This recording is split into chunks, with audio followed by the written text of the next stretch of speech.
Hello everyone and welcome to this evening's webinar, Advanced Radio Content, the latest in our CBAA webinars, supported as always by our wonderful friends at the Community Media Training Organisation. Bit of housekeeping first. You'll notice there on the screen, and I've just stopped my video there for a second just to sort of not alarm too many people, CBAA conference happening on the Gold Coast, 8th to the 10th of November 2018. Links to registration for the conference and also news about all the wonderful workshops that we'll be holding is available at cbaa.org.au. We certainly hope that we'll see you there on the Gold Coast for the 2018 CBAA conference. Big webinar for you tonight, Advanced Radio Content. As broadcasters, we have an exceptional resource at our disposal, the power to communicate quickly and effectively with our communities. But how can we best take advantage of this resource? This evening's webinar will explore the theory of communication, the role of the program maker and the craft of delivering content to on-air audiences. That's going to be presented by Fyona Smith, the head of radio, the newly anointed head of radio at the Australian Film, Television and Radio School. Fyona will be able to tell you a bit more about AFTRS. It's one of the nation's premier screen arts and broadcast schools, doing so much great stuff, particularly in the arena of radio. A long and storied history there at the AFTRS. Am I saying that right? Am I saying your acronym correctly, Fyona? Head of radio or AFTRS? Yeah, absolutely. AFTRS is AFTRS, yes. There's no problem with it. Because sometimes when I have meetings with the Australian Communications and Media Authority, sometimes I refer to them as the acronym. I don't know if they like that or not, but I'm a renegade. That's okay. Thank you very much for the introduction, Danny. Can everyone hear me okay? I hope so. As Danny mentioned, I'm head of radio here at the Australian Film, Television and Radio School. I oversee the development and delivery of all radio and podcasting courses that we offer. And we offer a wide range, including for people who have never done anything to do with radio or podcasting before, right through to people wanting to work full-time in the radio and podcasting industry here in Australia and globally as well. So it's an absolute pleasure to be connected with you all tonight. I know that there's many of you far and wide around Australia, and it's great to be able to share some of our content with you this evening. And please, if you have any questions, please participate through the chat, and also if you're able to use those functions that Danny was speaking about before, you can raise your hand, or you can ask a Q&A session, or you can unmute your mic if you are lucky enough to be mic'd up.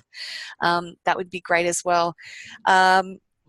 So tonight we are going to cover quite a lot of content, and I hope that you'll be able to gain some new tips and tricks that you can apply to your own stations, and also share with your volunteers, for those of you that are in a leadership role within your community radio network as well.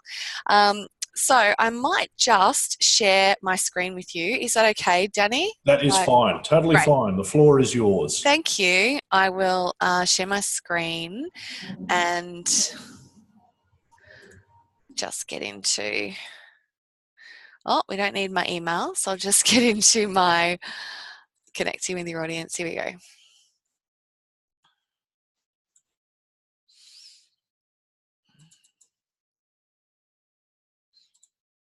There we go. Oh. What's going on here? I think we're nearly getting there. One of those things. Thank you, everyone, very much for their patience. Yes, thank you. Webinar veterans will be used to that from me.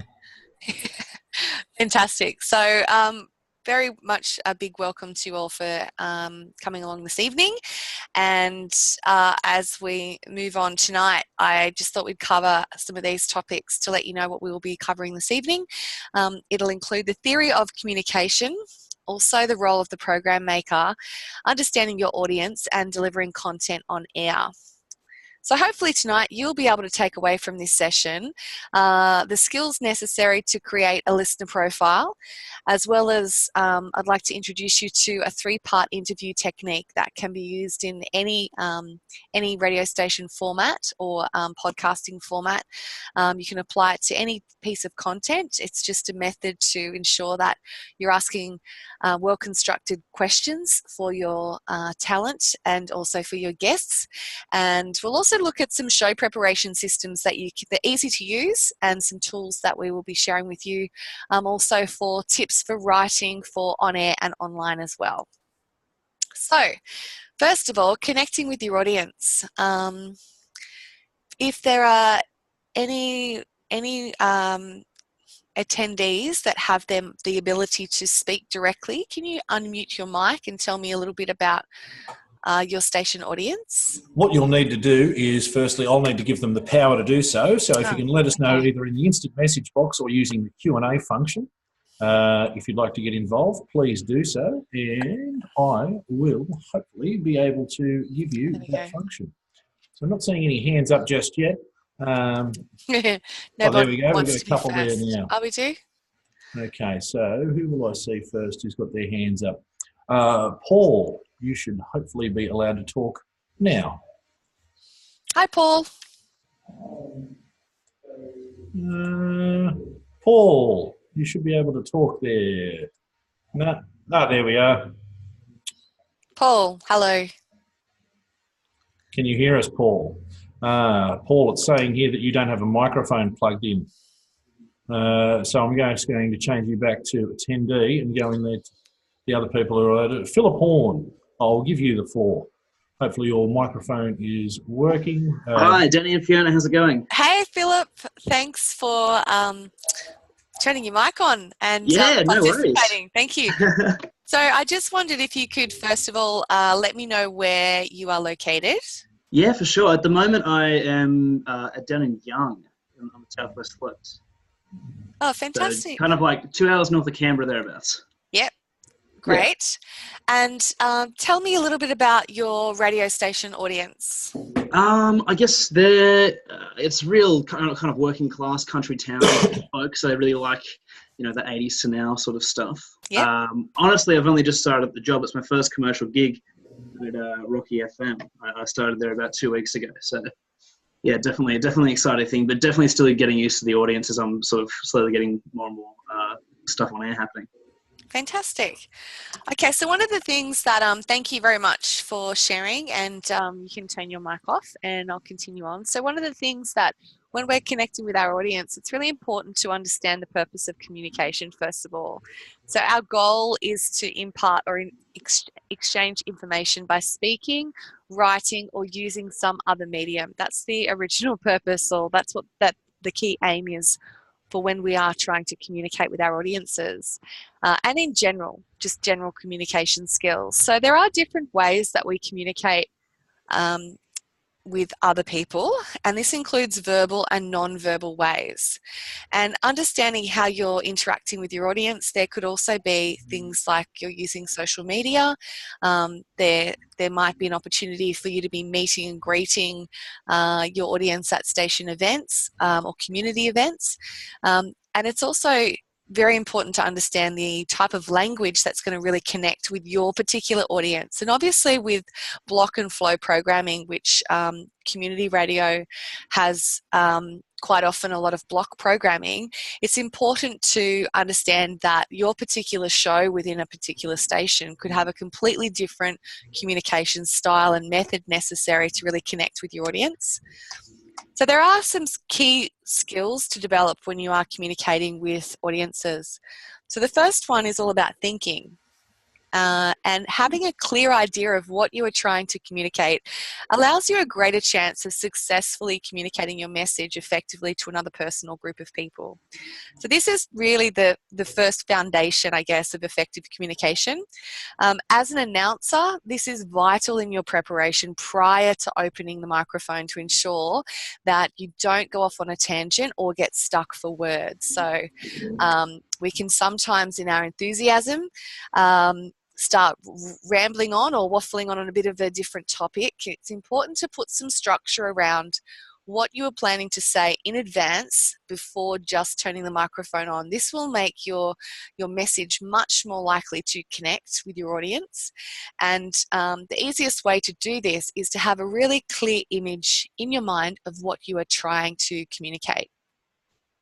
Developing active listening skills is very important. So this is number 2 of the 4 communication skills to engage with.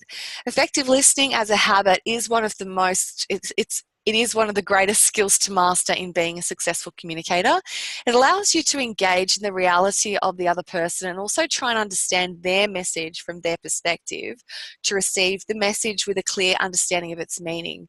And it gives you the chance to pay attention and show that you are really listening. So as an announcer, you will need to engage in a conversation with listeners and potentially artists and guests. So it's important to be able to listen as much as it is in keeping in the moment and the momentum of the break or the interview moving along. So listening is one of the most important skills that you can have. It really can transform your life, how well you listen, that is.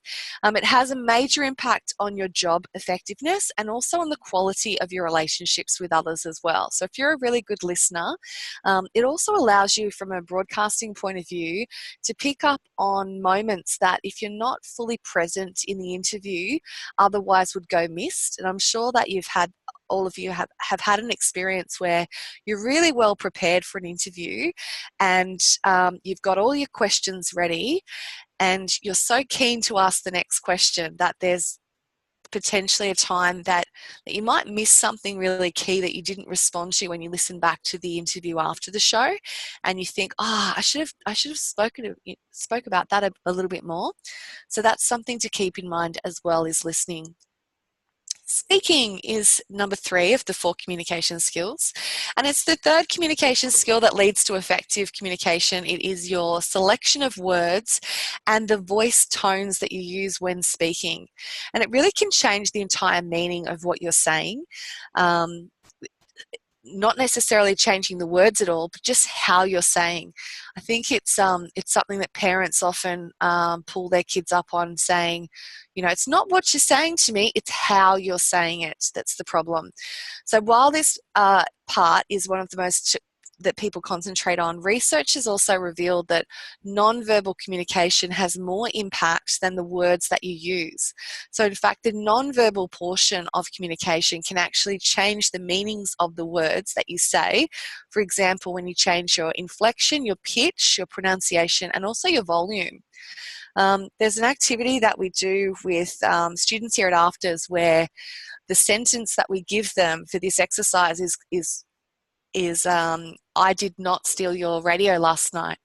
Now, saying that as I just did, it doesn't really change any meaning. It's a pretty straightforward sentence. I did not steal your radio last night.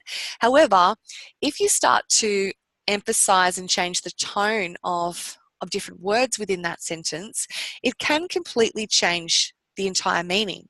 So if we emphasize the word I did not steal your radio last night, immediately it sounds like I didn't do it, but somebody else did. And if I then change and put the emphasis on I did not steal your radio last night and put the emphasis on the last, it sounds like maybe I did it the night before. So it demonstrates that how we say our words can really change the meaning more than the words we are actually saying. So that's something to keep in mind as well. The 4th is non-verbal communication, which we touched on in the last point as well. But we do learn to communicate non-verbally at a very young age. Babies do this from the moment that they're born, through crying, through sucking, and through their eye contact as well. Body language is one of the most familiar ways in which we communicate, and non-verbal communication also extends to the way we dress, to our hairstyles, body piercings, tattoos, our workspace, even what we have for lunch is communicating a message. And quite often when we cover this in class, this is the one that students really kind of really opens their mind to, because it's something that they often haven't considered. They might be considering what they're going to wear because they like what they're wearing, but they didn't give it much thought about what message is that communicating. And we're always communicating messages, even if we're not aware of them at the time.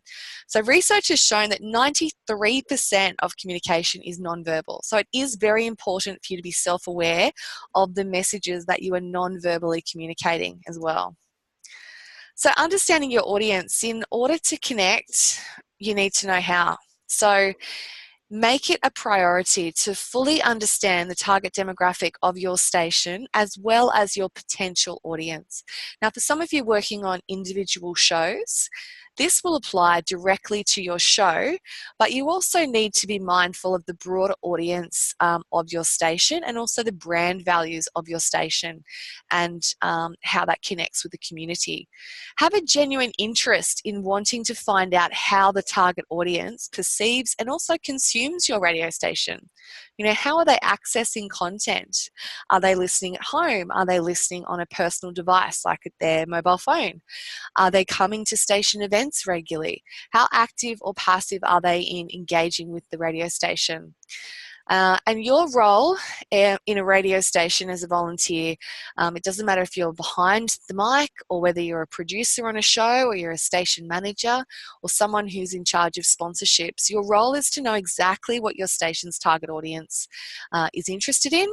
And this includes the music, their lifestyle and hobbies. It's really important to be relevant in your on-air content and strategies as well.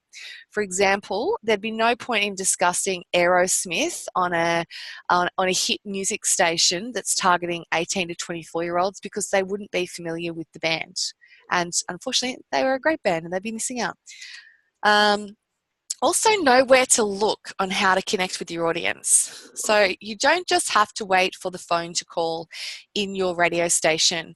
There are tools now that you can use to your advantage with technology. You can look at Google Trends and hashtags on Instagram and Twitter.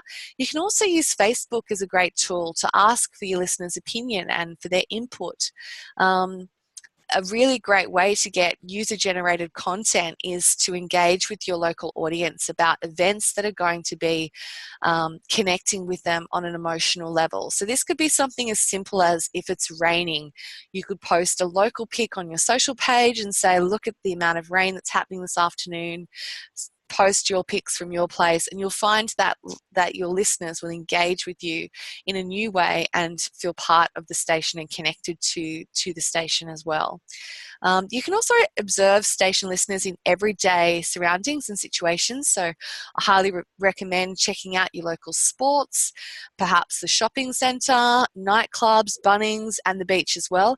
It depends on what your station is about and who you are trying to connect with. And for some people, that could be that you're trying to increase listenership of a particular demographic or psychographic, or it could be that you are wanting to just understand your audience a bit better. You might already know who they are as far as a demographic or psychographic goes, but you're wanting to understand a bit more about their purchasing habits, their lifestyle, or what other things that they're interested in outside of what you are currently delivering in your content on air and online.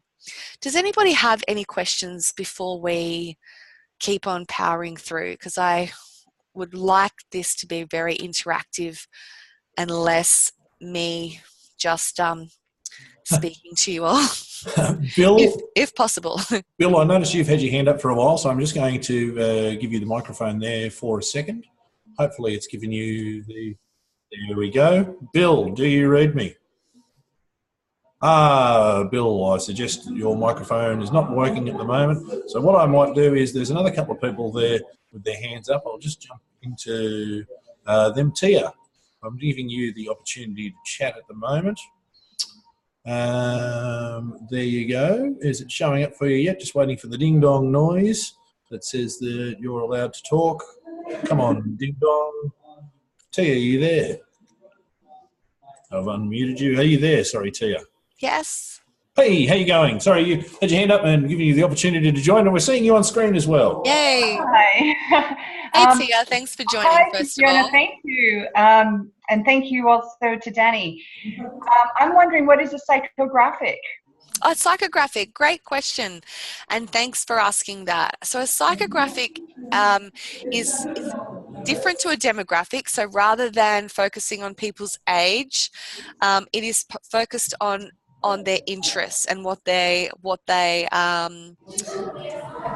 content appeals to them. So for example, here at AFTRS, we being Australia's Screen Arts and Broadcast School for Australia, the type of students and staff that we have here, you could put under a psychographic of being interested in anything to do with the arts, creative arts, performing arts. We are based here in Sydney, so often our majority of our students are engaging in coming to campus, but we also have a lot of online students as well. So there's similarities between being interested in different, being kind of what you're interested in. So a psychographic is really about the interests first, and the age is irrelevant, or gender is irrelevant as well. Does that make a bit more sense? Yes, thank you. Yeah, so it's more about, you could have a jazz program on a community radio station. So the psychographic would be people that are really passionate about jazz music, and they could be 80 or they could be 18. And so it just depends if you're going to focus on a psychographic or a demographic. But yeah, psychographics are really more about a person's kind of interests, and like I said, gender or the usual kind of demographic stuff like age and income and all of that is secondary of importance. Excellent. Thanks very much, Tia. I have. Thanks, Tia. Shall we get another one from the floor? Yeah, I've got absolutely. Theodora here with their hands in. Now, Theodora, hopefully that's going to start working for you in just a second with the magic of radio. I'm trying to give you unmute. I feel like I should have sound effects to play. Yeah. Unmute audio. Theodora, are you there? Oh, dear, it doesn't seem to want to work for me at the moment. What a bugger. Bill's got his hand back up, and hopefully he has got everything working. Oh, there we go. I think, Theodora, maybe it is working for you at the moment. I'm just going to unmute you. Is that working? Unmute audio. Theodora, do you read me? Can you hear me? I don't think it's going to work for you. Apologies about that. We also have Andrew Russell there at the moment. I'll just unmute you, Andrew, and see if they can get that working for you. Andrew, do you read me? I certainly do. Excellent. Floor is yours. Did I have a question?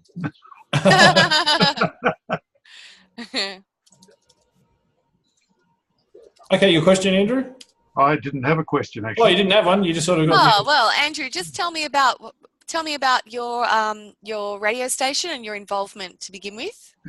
Well, up until recently, I was involved at QBN-FM in Queanbeyan. Yep. Currently, just producing some shows offline, ready to put up into a distribution system. Great. So, and yeah. are the content of the shows, are they specific, or are they a general kind of show? A general sort of music show, Yep. mostly popular music, a bit of rock. Great. Yeah, it's basically just a bit of a fun show, really. And how would you describe your audience for that show, or who's the audience that you're hoping to connect with? Interestingly, the larger part of my audience has been on streaming all over the world. Mm-hmm. The local audience in Queanbeyan seems to be more in their senior years, and certainly the overarching genre for the station seems to be country music. Okay. So I guess it's about, and this leads into Thea's question, which she has posted through the Q&A forum. Thea was saying in ethnic programs, it's hard to get them to list their interests. And I had a couple of questions about, are listener surveys a good idea? And listener surveys are a good idea, but I think it's also about providing spaces for you to collect information from your audience as well. And that can be through a formal method such as SurveyMonkey, doing a free survey where you ask your listeners to sign up for a database through your website or through your social media platforms and say, look, are you happy to just do a quick 5-minute survey? And you can get some insight into that. Or also providing a space for them to contribute. So that could be asking them to call in and say, you know, out of the following, what are you interested in? Where do you tend to shop? What is important to you? Or setting up a survey through your website, or doing sometimes polls on social media. Facebook, for example, has an easy feature to use for that as well. Can be a good way to get some more insight. But it sounds like you've found a niche market for your shows, and that's great that it's a streaming market that doesn't sound like it's coming from your local audience. And I guess that's one of the brilliant things about the access that we have here with technology now, is we can really connect globally rather than just locally or nationally. We can really find audiences and connect through content on a global scale. Excellent. Theo, I think even though your question's just been answered, then your mic's on at the moment, just in case there's any response to that. Maybe your mic isn't working. Maybe Thea's making dinner. Who knows? Okay, well, I'll continue on. So it's also really important as a broadcaster, and just increasing your general knowledge for your station. Everybody who works in your station on contributing to the product in any capacity, whether it's through volunteering or through paid positions. It's really important to be across the biggest news headlines, relevant for your audience every day. And just in general, I say this a lot when we here at AFTRS, when we get into the subject of music programming, which perhaps we can come back and do another webinar on at another time. But it's really important to understand not just what's relevant for your specific station's audience, but also what's just happening in the world as well. And when it comes to music, you know, being across musical trends that don't necessarily relate to your particular program, but just having that awareness of what actually is trending here and internationally. If you're responsible for a music program, it's really valuable to ensure that you're not just following along with your own genre, but you're actually paying attention to the bigger scale, to the bigger market here and national and internationally as well. A great way to connect with your listeners in your local area is to join a local sporting club or leisure club or social group or meetup group and get involved in a community project in your local area. It's a great way to learn about your listeners and connect with your community in an observational tactic. I mean, you can ask them direct questions, I suppose, once you establish some relationships there. But it's a good people watching exercise to understand the behaviour of the local audience, and it can be useful in helping shape the content that you will bring to connect with your audience as well, if you're a program maker or responsible for content in any way. Let's see if I can click on here. Is it working? Here we go. So here's a list of a couple of connection tools that can assist for program makers. Market research, of course. Sometimes there is survey data available through your local council that can tell you how many people are in your local area, what the ethnicity is in your local area, what the socioeconomic statuses are in your local area and nationally as well.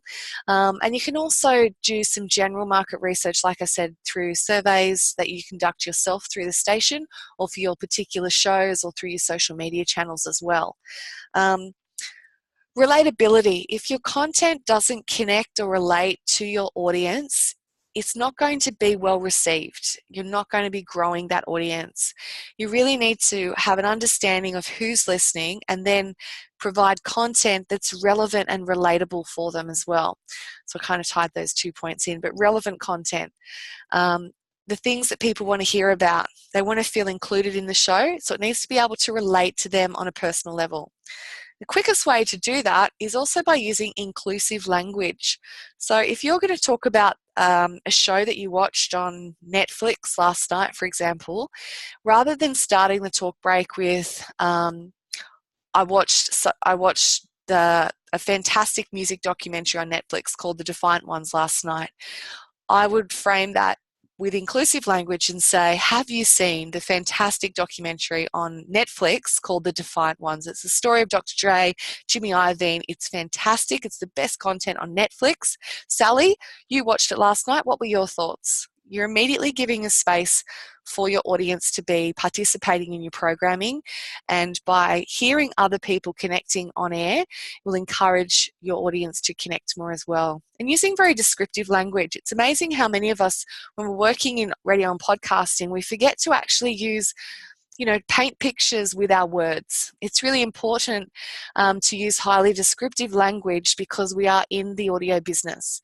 So you need to be painting that visual picture, communicating with your words to create visual pictures for your audience, because as a communication style, the way that we interpret information is very much through pictures. It's why that when people who are bilingual, they don't see that what they do see is same imagery. They think in pictures. They don't suddenly flick just to a visual of the language if they're bilingual and swap between the two. They constantly, like all of us, are always thinking in pictures. Have a little think about how this applies to your show and community radio station, some of the things that we've talked about as far as understanding your audience better, and maybe some things that you could apply in your local station that perhaps you haven't already, or maybe some of you are actually already doing using some tools to connect with your regional audiences and national audiences to find out exactly who's listening. So maybe there are some of you who are already doing some things that are connecting and giving you more information. So that would be good to share with the group as well, I think. So if anybody is already doing something at their station, or is maybe you're using a poll, or maybe what we've talked about has inspired you to create a survey, if you can think about how it would relate to your actual station, and if you would like to speak about that, put your hand up and we will turn your mic on. It's really that easy. First person to get their hand up will be the one who gets the microphone first. And okay. And while you're thinking about putting your digital hand? Your digital hand, yeah. I was going to just answer some of the questions that have come through. Excellent. And it's because there's been a lot of robust chat there in the old instant message box. There has. It's hard to keep up. Oh, hang on. hang on. Talia T from 99.7 Bridge FM Redcliffe. 51% women, 48% men. 40% are 25 to 45 and 30% are 45 to 55 and classic rock. So that's great. So Bridge FM Redcliffe have a good understanding of who's listening and who they're trying to get. Haley lost the internet, but Haley's back, I think. Thea from Dutch Radio Group, Radio 4EB, 98.1 FM in Brisbane, just started as a presenter and panel operator for the Dutch program. Welcome. And Talia Lavelle, hopefully I've said your name correctly. I've just given you access to have a bit of a chat. Do you want to give us a quick 1 2 1 2?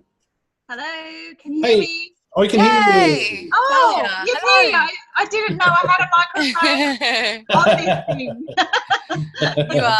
You are on air. Look, I'd love to be able to survey our listeners further. I do have a great set of questions to ask them, Mhm. and I did it through Facebook, but that's not really the most effective way to do it, and I can't connect with all of them. So is there another way that we could survey the listeners to see who they really are? Do you have their email addresses, or what kind of data do you have on them at the minute? We have members' email addresses, but Okay, they're not great. necessarily all the people that we have on our Facebook. Okay, so We I have a guess lot more on Facebook than what we do members. perfect. So what I'd recommend is that you create the questions. You mentioned that you have a lot of questions that you've Yep. thought of. So what I'd recommend is that you create a SurveyMonkey survey using those questions, and then you promote that survey through your Facebook group and put a link to the survey on Facebook, and that way Okay. the audience who's already following on Facebook, ask them to participate in a short survey, and then hopefully that will give you some more information about your audience. And Talia, for what it's worth, and for all of our other panellists and attendees, I've just put a link into the chat box there, which you'll be able to click on and access directly to the CBAA's community station community engagement survey, a do-it-yourself affordable audience research program for community radio stations. Further information available via the link, and a bit of a rundown as to how that works. Oh, perfect. Brilliant. Perfect. Thank you very much. No worries. Thank you very much for joining in. That's fantastic. Okay, we'll continue on. And by the way, this presentation will be available to everybody. I will make sure that Danny has a copy of everything that we talk about and present tonight, and you will be able to access that as well. So I'll just see if we can get this moving again. There we go. So one thing that I wanted to share as a great way to encourage good communication through your team members, particularly if you maybe have an announcer and a show producer, and perhaps communication could be improved. It also could be used through any of your team, so it doesn't have to just be for on-air roles. It's a really good team building exercise. It's a bit of fun, and it doesn't take a long time, but basically if you put people into pairs and trios and give them some drawing equipment, paper and pencils and texters and whatnot, they put their back, or sometimes I actually send them into a studio and use the intercom as you would for a show with a producer and a announcer, and you have one of the people describe the picture and give directions to the other, and so both people are drawing at the same time, but the person in charge of the drawing is giving directions to the other people on how to draw. It could be something as basic as drawing a house, and they're describing, and then at the end you get them to compare images, and it's a great exercise for developing succinct language to communicate effectively, and also active listening skills for the people who were drawing and meant to be following along. Usually it produces some pretty good results. Sometimes it works really well, other times you see that there's a big disconnect between what the image was meant to look like and what it ended up looking like, and it's just an easy way to do as a bit of a team building exercise for developing communication skills between your team. And when it comes to creating an actual listener profile, this is a really good tool. Once you've identified and conducted your survey information through whichever platform works for you, and you have a bit more of an understanding of who your audience is and what they like, where they frequent, what their shopping habits or lifestyle habits are, then you can create a listener profile. And what it is a description of your listener, and you can use it as a content filter. So here's a little suggested topics on the things you should consider, whether it's a demographic or a psychographic, lifestyle interests, maybe it's hobbies, their work situation or employment, whether it's part-time, full-time, what are the majority. You design a listener profile around the majority of people that you're connecting with through your show, and also where are they located, their social status as well. Are they in a relationship? Are they likely to be living with multiple people? Things like that could be very relevant for creating a listener profile. And I'll just maybe pull up, that's the last one in this particular slide, but I have plenty more, don't worry. I will just pull up an example of one that we have back here of a listener profile. This was done for an exercise, so it was done a really long time ago because their modern musical taste of Pink, Vanessa Morosi and Nickelback is not so modern anymore. But it describes that they're young at heart, they're 35 plus, they feel much younger, they're most likely working part-time in between ferrying kids to and from daycare and school, they're constantly trying to fit in an occasional coffee or cab sav with friends, they like to hear about celebrity lifestyles and gossip, they're on the latest diet and anti-aging trends, health and education. They've joined a gym more than twice in their life. It talks about their musical taste, and it also talks about their technology. Now, you can just see how old this example is that I'm giving you, because they've heard of Twitter and they've got an iPod. So that's going back a while when iPods were first out. But I think it's a good example to demonstrate that if you create a little listener profile for your audience, and you don't have to you can break it up by whatever is relevant for your station. And like I said, that might be a psychographic like we do at AFTRS for AFTRS FM, which is a student broadcast that we have here. It's an assessment task for our full-time students, and it broadcasts nationally on iHeartRadio. And it's really a psychographic, so it's really about content that people, whether they're 18 or 80, are interested in, film, television, radio, podcasts, art, eating out, sustainability, social awareness, politics, and a whole range of other things. So we create that station without gender or age as being a contributing factor, and it really just depends on the format of your program or your station on what's going to work for you. And this example is focused on gender and age, but you don't have to do that. It just gives you a bit of a content filter when you're thinking about your show prep and you are thinking about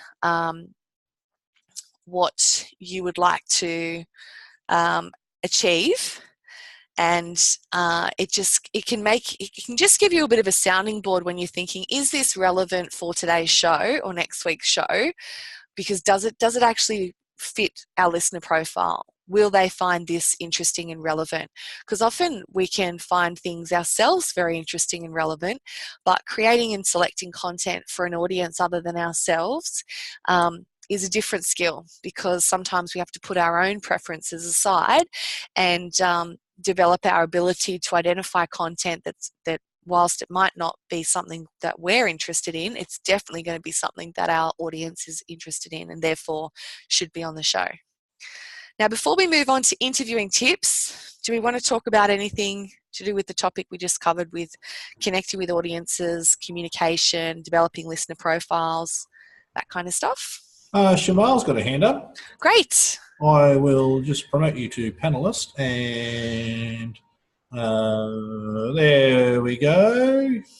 Oh, well, there's a desk there, but not a person. Shamal was asking through the Q&A what the average membership of a station is. That's a very good question.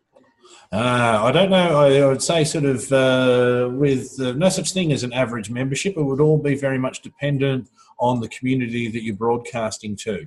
And the market size, I'd imagine, as well. Yes, there is sort of the ACMA have sort of put forward, I guess, kind of averages, like if you're based on what the Australian Bureau of Statistics says the population of your area is, like if you've got so many people in your area, then a certain percentage of them should be signed up as members. But it's very much dependent on the community of interest that you're licensed to serve and what that community is like.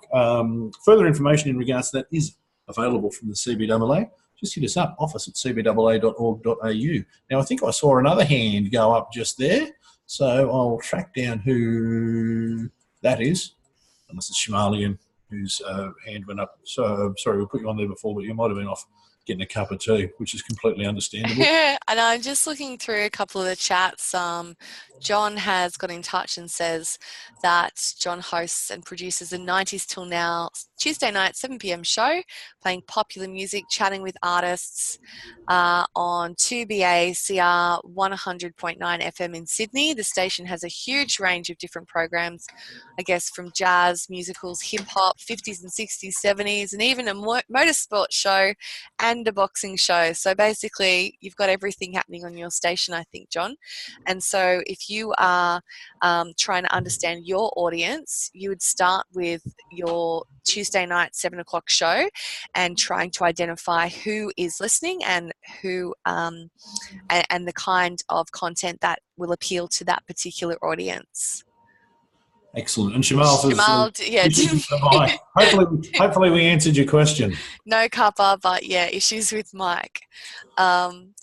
Okay, so if we keep moving on, I would like to cover interviewing tips and teach you about a little thing called the 3-part intro that we as part of our practice here at AFTRS across all of our courses, from our graduate diploma radio course, which is designed to produce full-time working industry graduates in public and commercial radio broadcasting and podcasting, right through to even our introductory courses that we run here on campus and also online. We have one called Radio Fundamentals that it is also featured in, which is a 100% online course that goes for 6 weeks. So there's courses for everybody, regardless of where you're located. And this one is all about interview. This session will now cover everything to do with interviewing. Some little tips for you, because regardless whether you've got a motor show or whether you have got a rock show, I'm sure that at some stage there is interviews that take place on your shows, and having a few tools to navigate that and prepare for interviews can be very useful for helping you create better content.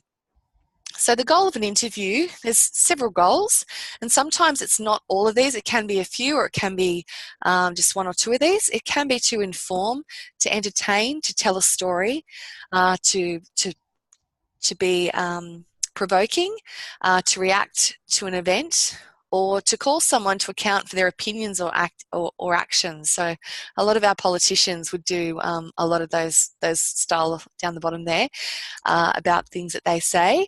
And there are 3 main types of interviews. Accountability, usually done with decision makers, politicians, leaders, or representatives of organisations. There's also information, searching for the facts of a situation or event. And discovery, it's asking the talent to reveal something of themselves. So I guess getting them to open up and share something that you might not have known, or the audience may not have known prior to the interview. So when you are choosing talent, depending on the style of interview that you are covering, consider the following. Do they have the authority and credibility to speak on the topic? Because if they're just sharing their own opinion, or if you are wanting to inform your audience, for example, about the latest in pool safety standards, you need to call somebody who has the authority and credibility to speak to that on a national scale, not just a local pool shop who might just be pushing their product. So are they interested and passionate, and can they speak in pictures, back to what we were speaking about a short while ago? Can they communicate with descriptive language and paint those visual pictures for our audience? Can they talk in a way that's going to appeal to listeners and not offend listeners or breach, I guess, any codes of Australian broadcasting codes of practice? Are they available and willing to do the interview as well? So these are things to consider when you're choosing talent. And the 3-part intro tip for your interview, this is really the format of how to structure your interview. So we aim to have a 3-line intro. So when you are setting up for your interview, consider the headline, generate interest, find a relatable or current angle. and then go into the explanation, providing more information to help set the scene with details, facts. This can be expanded to 1 or 2 sentences if required. And then you introduce the guest, their name and context. And now a natural way to do this as broadcasters is often the flip of this, which is to introduce the guest and say, hi, I've got Joe on the show tonight. And Joe's going to be speaking about the National Pool Safety Standards. And going to be telling us what we need to know for summer, and then going to the headline. So it's most common practice for broadcasters to naturally kind of start in the reverse, but it makes much more powerful radio, much more impactful radio if you followed the 3-part intro as we've described here, with the headline, the explanation, and then introducing the guest. So that's the little 3-part intro tip sheet there. And we'll just discuss some of the elements on how to generate the content following this format. So for the headline, start broad. Find a point that will relate to your listener. Be original. Don't be generic or boring. Don't introduce yourself all the talent in the first line. So you really want to set the scene and give and come up with a headline that really hooks in your audience. And then clarify your headline. Use the opportunity to lead into the introduction of your guest and provide new information or additional details. And then when you introduce your guest, introduce them and give their name and their context before your name. Your last line should flow naturally and get into the first question if live, or for the guest to answer if it's pre-recorded as well. Does anyone have any questions? I've got a few questions that have been sent in a written format that I might convey to you now, Fiona, if that's okay. Absolutely. Kerry Roble from beautiful sunny Nambucca asks, our programming varies so much. Do you think the listener finds the style that they like rather than us trying to create a style that isn't really us? That's a very interesting question. Do you think the listener finds a style they like rather than us trying to create a style that isn't really us? Look, I think it depends on the type of show that you've got, because, you know, for example, we were speaking earlier about a jazz show, or if you had a classical music show, the people that are naturally going to gravitate towards that are obviously people who are interested in classical music or jazz music to begin with. Whether or not they stay loyal and whether or not they come back for next week's show or tomorrow's program really will depend on the other elements of the programming outside of just the music. So I guess that's where we are creating a style that it's I guess not so much about creating something that isn't you, because I would never encourage you to be doing an inauthentic show or a show that you're not passionate about. I guess it's about putting your own personal opinions or likes and dislikes aside and thinking about, okay, if the station has asked me to deliver a classical music show and I don't mind classical music, I'm going to find out a lot more about it, and I'm going to make it interesting not only for myself but for the audience. Does that answer your question, Kerry? I hope so. Hopefully it does. I've got a question from Gemma Cruz of 4EB in Brizzy. What are the tips for radio guests who are not well trained in broadcasting? And sort of how can a broadcaster, I guess, liven them up without making it too obvious? Well, I guess I'd encourage, knowledge is key, and there's plenty of opportunity to improve your craft skills through AFTRS, and the CMTO as well have some great training programs available. So I think it's about seeking out some knowledge. If you think that you're not very good at announcing, I guess listening to people who you admire or like their style and thinking about, how are they putting together their show or their talk breaks? What are they starting with? What are they speaking of in the middle, and how are they ending the talk break? And also, there's some great books that are around as well. And like I said, we've got plenty of online courses, so no matter where you are, there are some, if there's areas that you would like to specifically improve in, please get in touch, because there's a whole suite that are available for next year. Oh, sorry, Fiona. I think I might have misread that question. I think Gemma's more asking more if the guests that they're getting on air aren't sort of too well trained. Oh, sorry. Yes, well, the horse is bolted, and no course will help you there. I guess what you do, what I would recommend that you do is do a pre-interview. And so what I mean by that is, before you go live, is to ensure that you make your guest as comfortable as possible. One of the ways that in my professional experience that I have done that, when I've identified there's a person who's inexperienced and also perhaps a bit nervous and uncomfortable in a studio environment, is to really try my best to get them comfortable as quickly as possible. So often that can be a quick showing how to use the microphones correctly, making sure that they're comfortable and know that it's okay for them to adjust.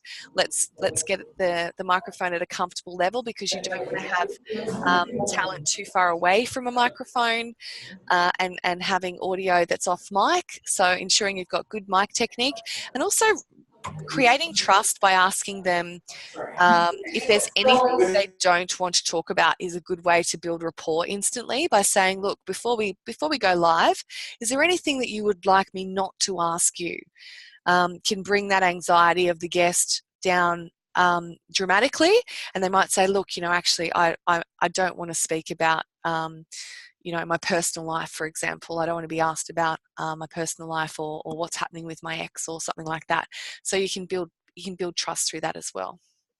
Excellent. Thanks very much. There's probably a bit of background noise here at the moment. We've got the wonderful folks from FBI doing a bit of training here in the CBAA. Oh, fantastic. I've got Rachel Burns.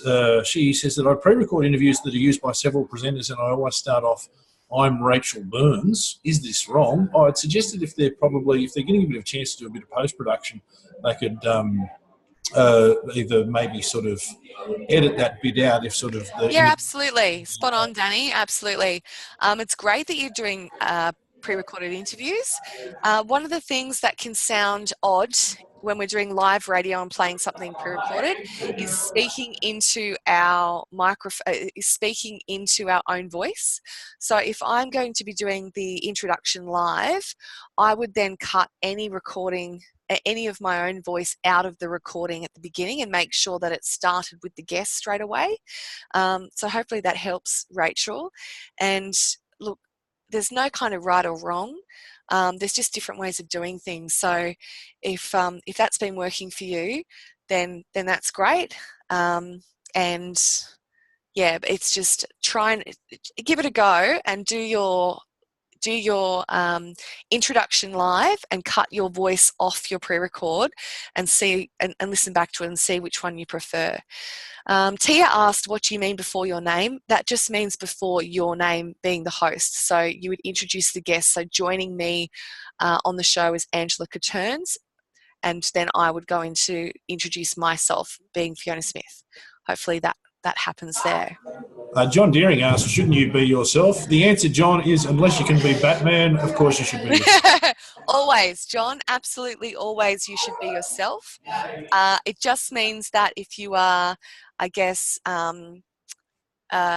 if you are programming for an audience that is more than just you, then you need to consider what they are also interested in. So absolutely should be yourself, but there's a way to actually use your inclusive language to make sure that you're not saying things all the time like, I did this or I watched that or I really like that song.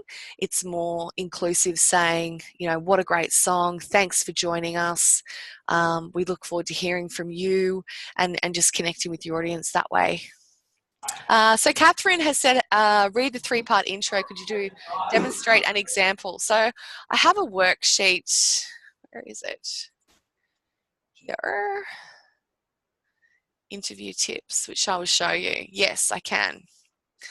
I will just show you here. So this is following, this is one that we actually at the Sydney Royal Easter Show every year, our students are the official radio station with show radio, and our graduate diploma students are.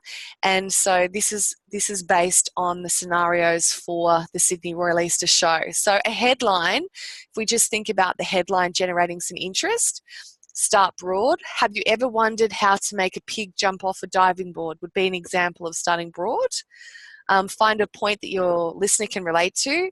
So if you grew up with rabbits, you might have had a champion on your hands and didn't even know it. So being unoriginal, there's some examples that are very kind of standard go-to, not much creative thinking. For example, the woodchop is one of the most famous parts of the show. Whilst true, you could think of a different angle to create a bit more interest. You want to kind of avoid generic or boring or easy options. The best in show final is today. Remember, come along here. So that's some examples of good technique for headlines. When it comes to the explanation, if we use the jumping off a diving board one, have you ever wondered how to make a pig jump off a diving board? That's the challenge the trainers face when they prepare this year's crop of racing pigs and divers for the hugely popular pig diving show. And with 2 new piglets, Brittany and Whitney, taking after their famous namesakes, the task has had its fair share of hissy fits. So that's an example of providing more information after your headline. Excuse me. And also creating interest for your audience to stay with you. And then we would scroll down to then introducing the guest.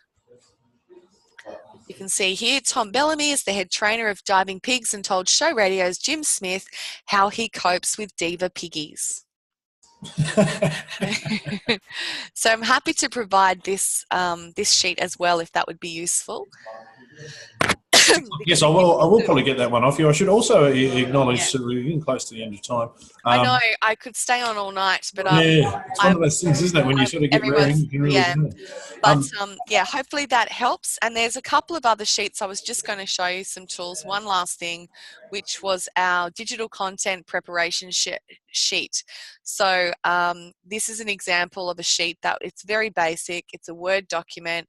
It just allows our digital content producers who are thinking about the content that is independent of on air or extended content from on air onto a different platform, and they have a sheet that they use to think about what they're going to include on each platform, on Instagram, on websites, on Twitter, on SoundCloud, or whichever platforms as well. So that's just a little toolkit as well there for you. And that's it from me.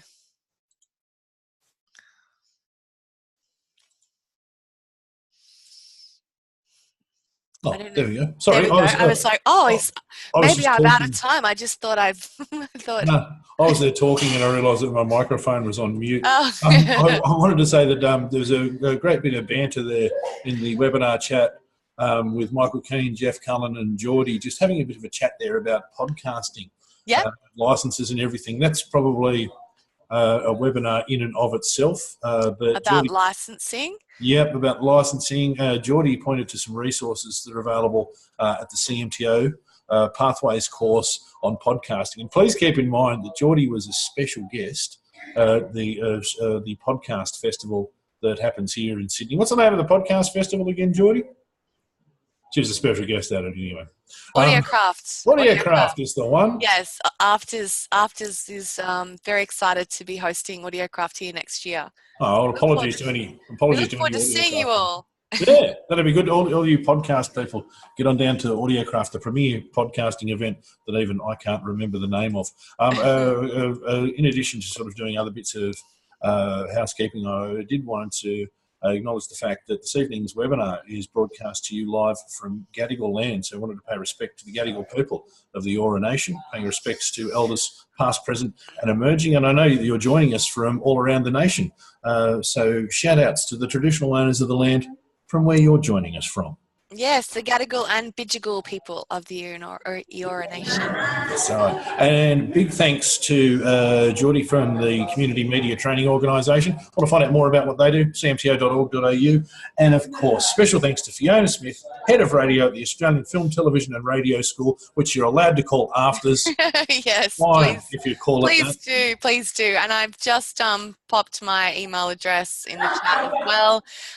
If you're interested, please get in touch. If you've got any questions following this, please send me an email. I'm more than happy to get back to you. Excellent. And if you miss getting Fiona's address, please feel free to use the CBAA as a conduit to get in touch. Fyona, that was absolutely fantastic. Thank you. Thanks for having me. I hope I can do another one again soon. And yeah, thank you so much. It's been an honour to be able to connect with you all tonight, and hope you have a fabulous evening. Go the Bunnies, maybe? No, that doesn't count anymore, does it? I hope whatever football team that you're backing is good. If you're from Melbourne, please note the day after the AFL, your NRL team is actually competing in a grand final. You'll know them as the Melbourne. But up here we call them the Storm. But thanks very much, everyone. Thanks, everyone, for attending. Thanks for sticking around, Geordie. And thanks for being here, Fyona.